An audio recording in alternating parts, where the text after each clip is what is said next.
Okay, the next one we're going to look at is physical conflict.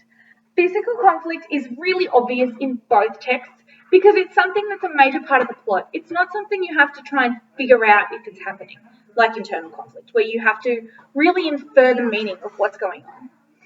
In Romeo and Juliet, we see the opening of this street brawl, this great big fight, physical conflict which is occurring. We're also told that this is like an ongoing thing in town. All right, we've been told this has happened 3 times already recently. No, enough's enough. And that's when Prince Eschwus gets involved. Then we see the duel between Mercutio and Tybalt is the first sign of physical conflict. Now we have the tension conflict. We will look at that again next. But we're first going to look at the physical conflict which occurred, and that's Mercutio with Tybalt. Then we have the duel between Tybalt and Romeo. All right, that is the next bit of conflict that we have. That is actually a physical event. After that, we see we actually have a fair bit because Romeo is banished after this, and we see this terrible conflict. But there's no real physical conflict. There's the threat of physical conflict when Lord Capulet threatens to slap Juliet, and that you know, but it doesn't actually occur. The threat of violence, though, we will be looking at as well with the tension conflict. Then we have the duel between Paris and Romeo. Right? It's a little battle that happens. I feel like it's almost like this, oh, we need to knock off Paris in case, Juliet survives. Let's just kill everyone with the Shakespearean way. So that's just the death of Paris. It's kind of like this little non-event that happens. That's why it was removed from the movie, for those of you who picked that up. Then we have the death of Romeo. He has a physical conflict with himself, takes a potion and dies. I consider that type of conflict.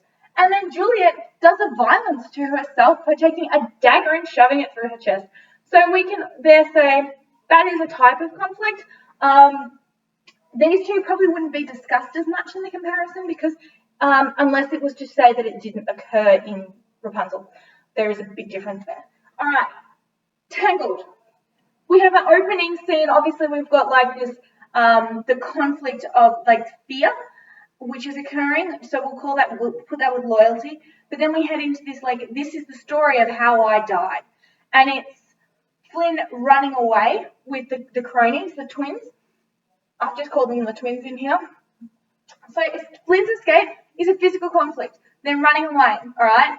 There is the threat of fighting, but it also is the act of running away as a type of physical event. Then Flynn gets hit by Rapunzel with a fry pan.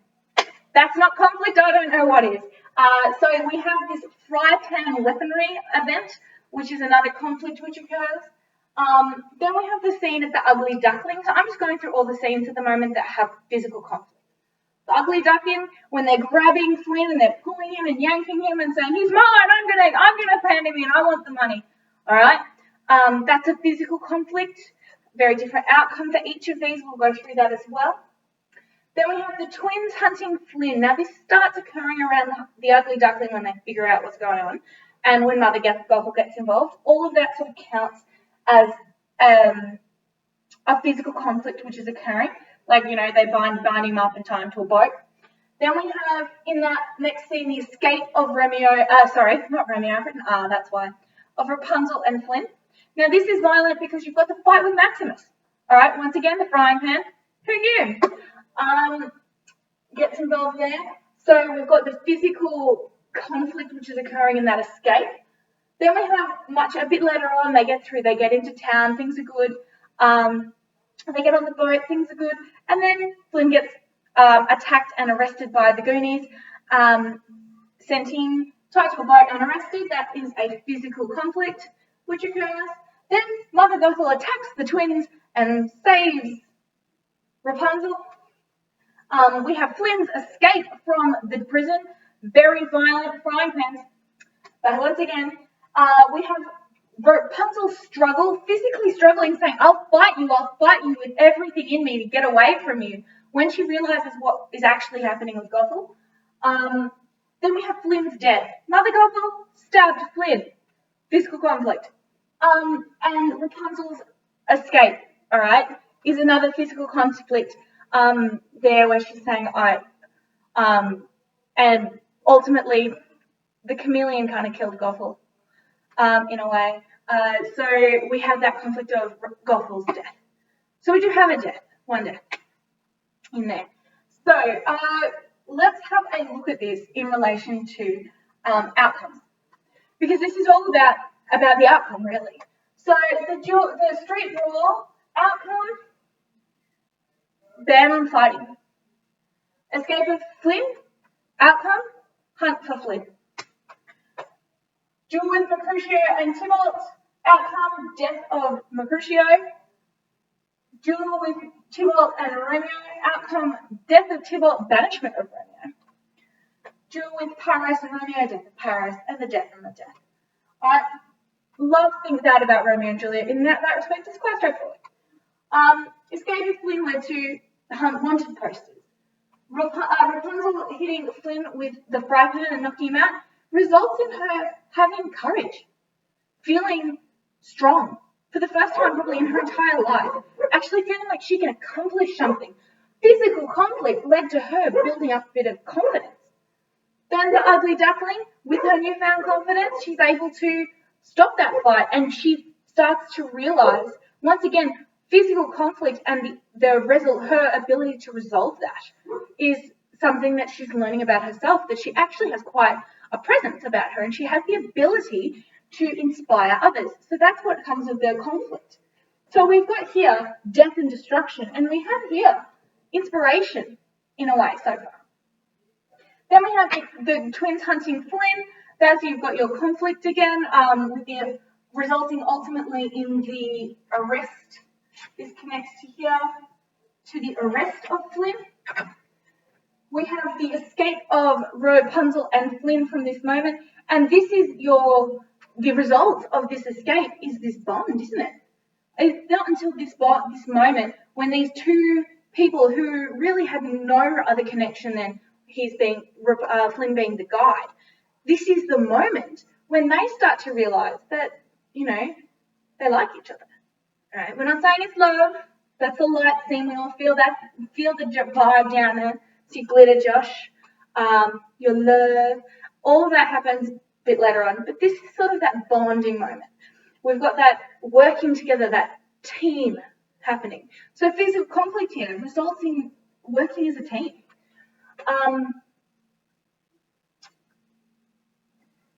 Where are we up to? Escape. Mother Gothel attacking the twins. Now there's a few other bits in here. I think there's the fight with Maximus as well, which is sort of in here as well. You can add that in, please do. Add that in and take your own note about what happens with the fight with Maximus again. Bond. And that strength of Rapunzel coming through. So this is a really big difference between Juliet and Rapunzel, isn't it? Because we're seeing this strength coming out from Rapunzel, which you wouldn't expect from someone who's been so tramped down her entire life. She's discovering that she's actually quite capable. Mother Gothel attacking the twins. Again, you've got that deceit element there because she was technically working with them, so they wouldn't have been expecting that. But that's the deception to bring Rapunzel back in. So that results in Rapunzel returning home to the tower. Flynn's escape. We have there is that teamwork, that unity, that bond. Physical conflict is resulting in bond. All right, huge difference. Physical conflict here is the destruction of bonds. We see Juliet torn between her love of her cousin and her love of Romeo after the death of Tybalt. Where Rapunzel, every time there's a physical conflict, she comes out on top. She's winning. Go Rapunzel. Making connections wherever she goes, which is really evident in the final scene where they're dancing around and you've got all these outlaws out there, playing the piano and meeting love interests. All of this occurs because Rapunzel unifies people through, at times, physical conflict. All right? Flynn's escaping that, so again, it's everyone coming together, and remember, we're not doing this for you. This has got nothing to do with Flynn. Flynn just happens to be lucky enough to escape the noose because Rapunzel unites people. We could actually relate that a bit to Paris, because Paris has taken on the Capulet cause towards the end, which is why he goes to fight fight Romeo at the tomb because he loved Juliet and she unified him with the Capulets. But again, we see that physical altercation results in death and not unification, which is the difference to Rapunzel's story. Rapunzel's struggle, ultimately, this is the moment you do see a result in death, both Flynn and Gothel. Initially, it is, I believe, Mother Gothel dies first as she falls from the window. And it's that moment where Rapunzel then says, that conflict resulted in the saving of Flynn as well, and love saved Flynn. So you've got that there as well. So I've just gone through that with you fairly quickly in a 10-minute video, all of the different elements of physical conflict in these two texts. All right. What I need you to do now, Orange, is to put these together into sentences. All right. And I'm going to give some to you now. So I'll take a quick photo of this and then I'll put up some sentences for the activity. Magic! All right, I've cleaned up the board and I've given you a sentence here that I need you to fill in the blanks for. This would be an excellent topic sentence, all right? It's pretty straightforward and we have, I'm just going to deconstruct it with you quickly and read it through so that you know what all the words mean. In Romeo and Juliet, physical conflict results in blank and blank. Whereas in Tangled, Rapunzel is able to blank through her developing blank. Now, I've just talked through this, so if you've watched the video, you should be able to do this very easily. I just really want to go through a few quick things for you. Firstly, I want to point out that this and this are both underlined. They are titles. Please make sure you do this. Just finished marking holiday essays, and that really bugs me. If it's a title, underline it. If it's a character, don't. The next thing I'd like to point out is the comparative. Whereas is our comparative here. What I need you to do, as well as writing this, is you need to replace the word whereas. There is a table already on Link that you can utilize to find a comparative word, or you can use the modality line that you've already done. I want you to replace the word whereas with a different comparative word, which will still make sense with the sentence. All right, remember how we talked about them being different, so it needs to be a different word. And you might have to adapt the sentence a little bit to make it fit. That's okay. Or it might just be a straight swap. That's fine. I'll take a photo of this also and chuck that on the board. All right. We still have one more video to go when it comes to conflict. We are going to talk about, or possibly two. Oh, I'm getting ideas. All right. That's what you need to do right now. And then when you finish, watch the next video.